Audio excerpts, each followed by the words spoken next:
Welcome, my friends. Pull up a chair. Let's take a moment together. Tonight I want to tell you a story. It is a story about a woman who changed the world with a pair of scissors and a very strong will. You probably know her name. You see it on expensive bags, on bottles of perfume, and in the windows of the most beautiful shops in Paris. Her name was Gabrielle. But the world remembers her as Coco Chanel. But before the fame, before the diamonds, and before the cameras, there was just a little girl with nothing but her dreams. So, let's go back. Let's go back to a time of heavy dresses, cold winters, and a young girl who refused to be ordinary. Imagine a cold, gray building in the French countryside. This was an orphanage, a place for children who have no parents. This is where our story begins, in a place called Aubazine. Gabrielle was born in 1883 in a small town called Saumur.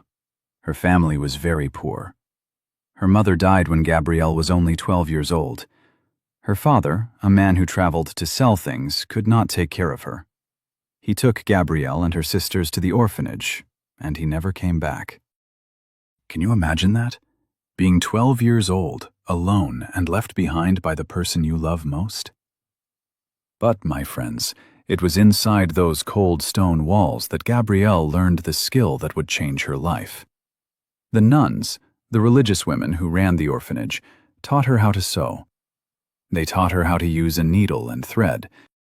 Everything in the orphanage was simple. The colors were mostly black and white. The floors were hard. The air was quiet. Many people think Gabrielle hated this time, and perhaps she did.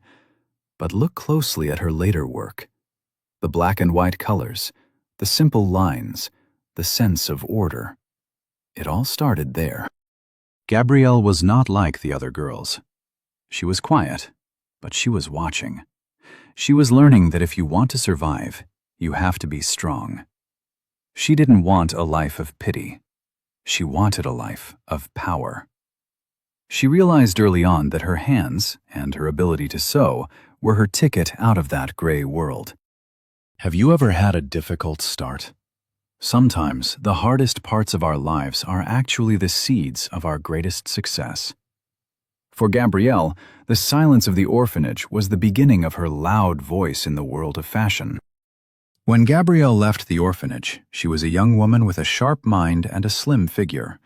She didn't have money, but she had a dream to be a performer.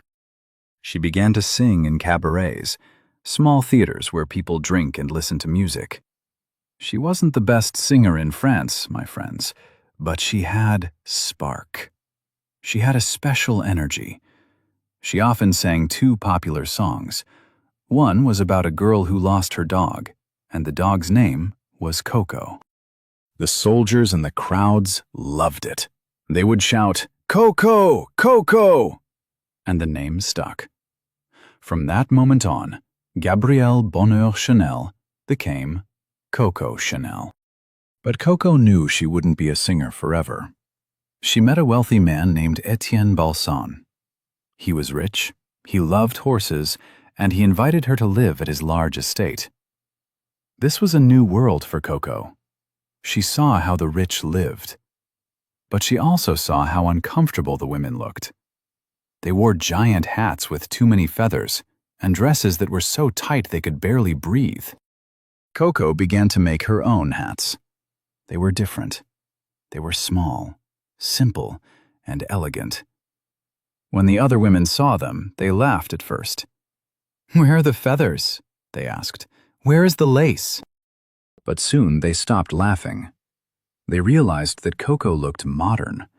She looked cool. She looked free. Coco realized that she didn't want to be just a guest in a rich man's house. She wanted her own business. She wanted her own money. She started to realize that her hobby of making hats could be something much bigger. She was ready to move from the countryside to the heart of the world, Paris. In 1910, with the help of a man named Boy Capel, who was perhaps the true love of her life, Coco opened her first shop. It was a small hat shop at 21 Rue Cambon in Paris. She called it Chanel Modes. Imagine the street. Horses walking on the stones, the smell of fresh bread, and women in long, heavy skirts. Then there was Coco's shop. It was different. Her hats were like a breath of fresh air. But Coco was hungry for more. She didn't just want to change what was on a woman's head. She wanted to change how a woman felt.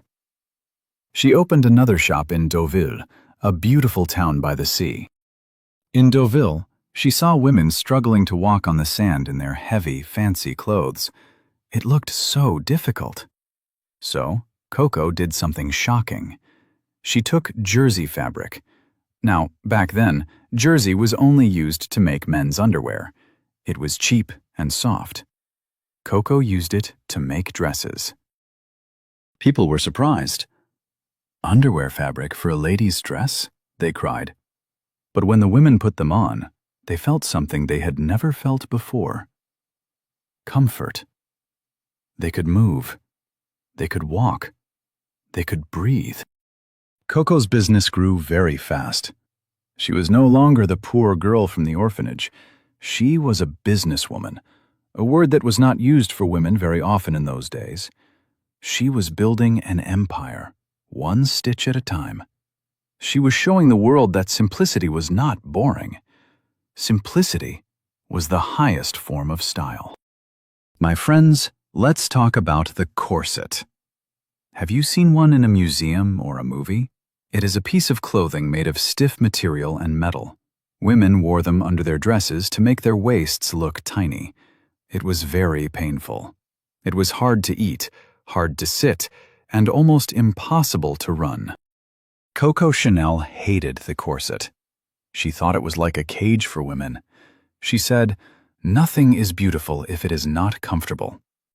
She began to design clothes that followed the natural shape of the human body. She got rid of the tight waists. She shortened the skirts so women could actually walk. She even took inspiration from men's clothing, using jackets and trousers. This was a revolution. Before Coco, fashion was about showing how much money you had by wearing expensive, heavy things. Coco changed the rules. She made it about freedom. She also introduced the color beige. Before her, beige was considered dirty or plain, but Coco saw it as elegant. She loved colors that were found in nature, the color of sand, the color of stones. Think about it, my friends. Imagine being a woman in 1915. For your whole life, you have been told to sit still and look like a doll. Then, this woman Chanel gives you a soft jersey dress and tells you to go for a walk. How would you feel? You would feel like you finally had a voice. Coco wasn't just selling clothes. She was selling a new way of living. She was telling women, you are active, you are independent, you are free. By the 1920s, Coco Chanel was a star. But she was about to create two things that would make her name live forever. The first was a smell. In 1921, she worked with a famous perfume maker named Ernest Beau. She told him, "I want a perfume that smells like a woman, not like a flower." At that time, perfumes usually smelled like one flower, roses or jasmine. Beau gave her several samples to try. They were numbered 1 through 5 and 20 through 24. Coco chose number 5. Chanel number 5 was born. It was a total change. The bottle was simple and square, like a laboratory bottle. It was clean and modern. To this day, it is the most famous perfume in the history of the world. It is said that a bottle is sold every few seconds somewhere on Earth.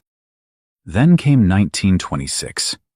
Coco designed a simple, short, black dress. Now, listen to this.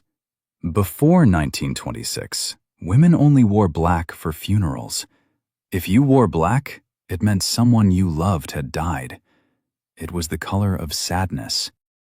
But Coco changed that. She published a picture of a simple black dress in Vogue magazine. They called it the Ford of fashion, because, like the Ford car, it was something everyone could have, and it was always in style. She called it the Little Black Dress, the LBD. She showed the world that black was not just for mourning. Black was chic. Black was powerful. Black was perfect for every occasion. Every woman could look like a princess in a simple black dress. With the perfume and the dress, Coco Chanel didn't just follow the trends. She made the trends. She was the Queen of Paris. The 1920s were a wild time. They were called the Roaring Twenties.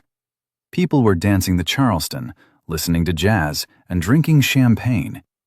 And in the middle of it all was Coco. She was friends with the greatest artists of the time. She knew Pablo Picasso, the famous painter. She knew Salvador Dali. She was part of the high society. She traveled on huge yachts and stayed in beautiful palaces. She even had a famous relationship with the Duke of Westminster, one of the richest men in England. People asked her, "Why don't you marry the Duke?" She famously answered, "There have been several Duchesses of Westminster, but there is only one Chanel." She was proud. She was independent. She didn't need a man's name to be important. But it wasn't all parties and sunshine. Coco suffered a great deal of pain.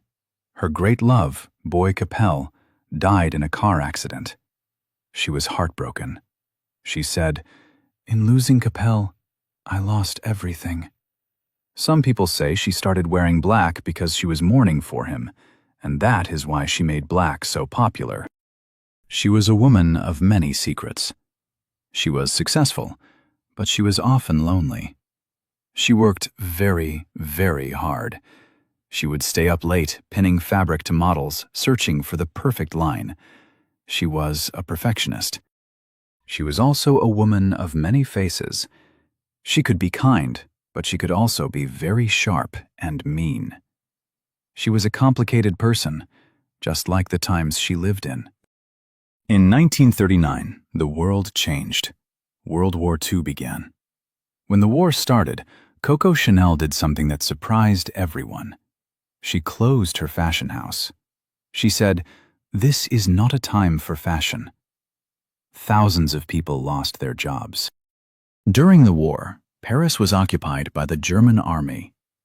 This is a very difficult and controversial part of Coco's story, my friends. While many people in France were suffering, Coco stayed in the famous Ritz Hotel in Paris. She had a relationship with a German officer. Because of this, many people after the war called her a collaborator, someone who helped the enemy. There are many books and stories about her actions during this time. Some people say she was just trying to survive. Others say she was a spy. It is a dark cloud over her history. When the war ended in 1945, the people of France were angry with her. She was not the hero she used to be. She left Paris and went to live in Switzerland in a kind of exile. For almost 10 years, Coco Chanel was silent.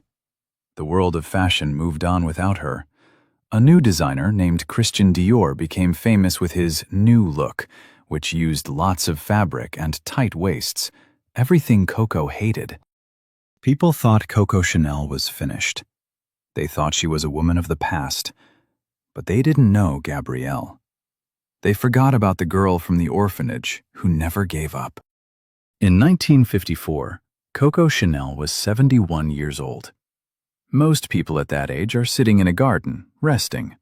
But Coco, she was ready for a fight. She decided to return to Paris. She wanted to open her fashion house again. On the day of her first show, the French newspapers were not kind. They said her clothes were old-fashioned. They said she was too old. They said she had nothing new to say. But then, something interesting happened. The Americans loved it.